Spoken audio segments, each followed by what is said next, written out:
हमारे मन में भाव होना चाहिए। एक मथुरा की सत्य घटना है बंधुओं।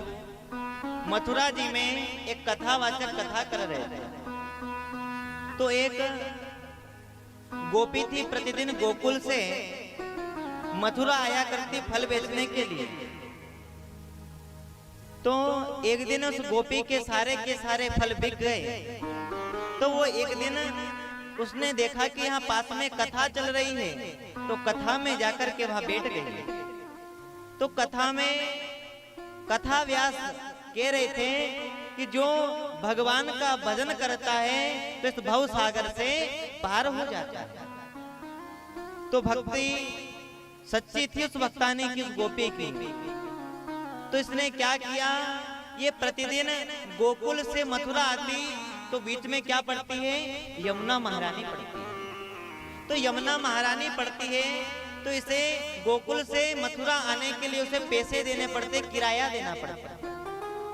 तो इसने सोचा कि गुरुदेव ने कहा है कि भगवान का नाम लेने से इस भव से पार किया जा सकता है।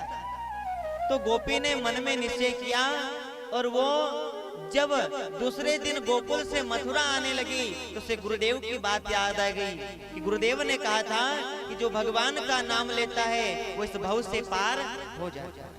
वो भक्तानी थी, भगवान के प्रति खूब भाव था उसके मन में। तो उसने भगवान का नाम लिया, राधे श्याम कहा और उस यमुना महारानी में छलांग लगा दी। और बंधुओं छलांग लगाई तो वह गोपी इस पार से उस पार पहुंच गई।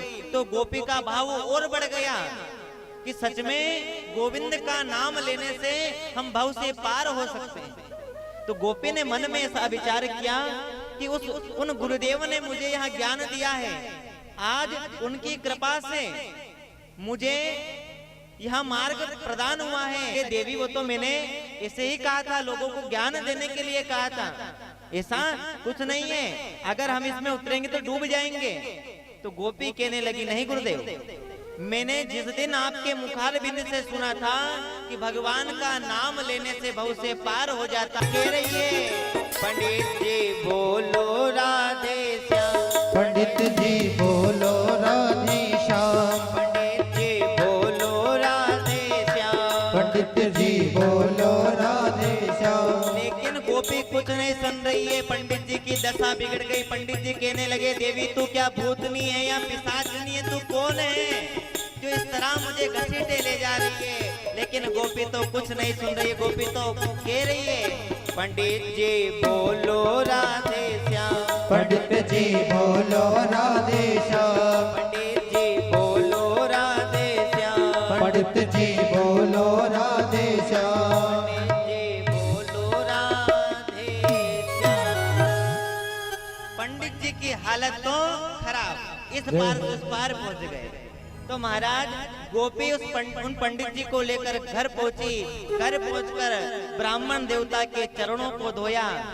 और बंधुओं, इस कथा के माध्यम से एक संदेश देता हूं मैं आपको, जब भी आपके घर में कोई भी ब्राह्मण देवता आवे तो सर्वप्रथम उन ब्राह्मण देवता को आदर के सहित अपने घर के अंदर ले जाइए, बिठा करके सर्वप्रथम उनके चरणों को धोइए, क्योंकि चरण धोना हमारे सनातन संस्कृति की परंपरा रही है।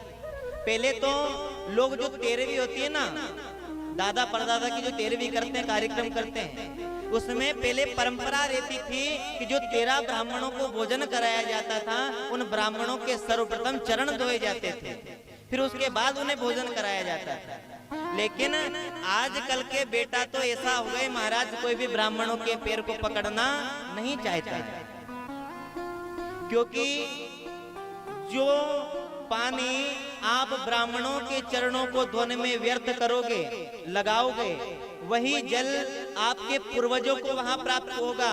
जो धन आपने ब्राह्मणों का चरण धोने में गवाया है, जो जल आपने गौ माता को जलपान कराने में बहाया है, जो जल आपने किसी भूखे की प्यास को मिटाने के लिए जो पानी बहाया है, वही जल आपको आगे जाकर के वहां मिलेगा।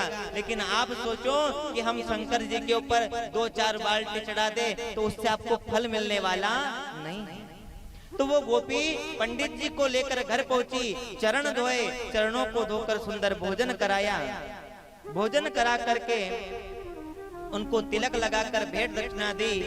तो गोपी ने कहा कि बेटी मैं तुझे मान गया, मैंने तो एक ऐसे ही बात में कह दिया था कि जो भगवान का नाम लेता है वह इस भव से पार हो जाता है, लेकिन आज तेरी सच्ची भक्ति ने मुझे यह दिखा दिया कि भगवान का नाम लेने से इस भव से पार किया जा सकता है। लेकिन हम कलयुगी मनुष्य इस बात को समझ ही नहीं रहे। संत कहते हैं कि कलयुग केवल नाम आधारा, सुमिर सुमिर नर उतरई भव पारा। लेकिन हम संतों की बात कौन माने? कौन जाए बाबा जी के पास में, ब्राह्मणों के पास ज्ञान लेने कौन जाए? शर्म आती है, बड़े बाप के बेटे हैं। लेकिन संत की आंख भराई, संत आए, जो ब्राह्मण देवता जो कथावाचक थे उन्हें पुनः वह गोपी लेकर आई, नाव में बिठाया और नाव में बिठा करके उन्हें इस पार से उस पार पहुंचा। बंधुओं, भगवान के प्रति समर्पण होना चाहिए, भाव होना चाहिए, लेकिन